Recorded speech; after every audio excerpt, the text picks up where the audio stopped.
दुसरं काही विचार करू नका, फक्त ते नंबरच पाठवून द्या जे जे तुम्ही समोर बघा.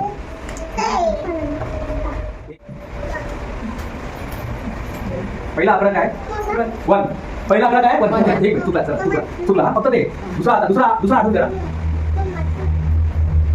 हा नाही बरोबर आहे. अरे यार एक मिनिट चुकला असेल. चला ठीक आहे. पुढे काय बोलायचं नाही. एक साईड आकडा आहे ना, तिसरा आकडा ते फक्त ते इथे इथे घेऊन या.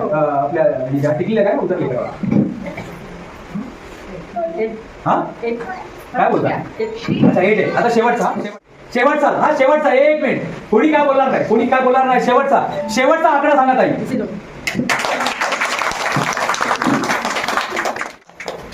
पुरुष के माइंड को पढ़ना, सर के माइंड को मैं 1 मिनट में पढ़ सकता हूँ. सबसे डेंजर क्या है मालूम है? इसलिए के माइंड को पढ़ना.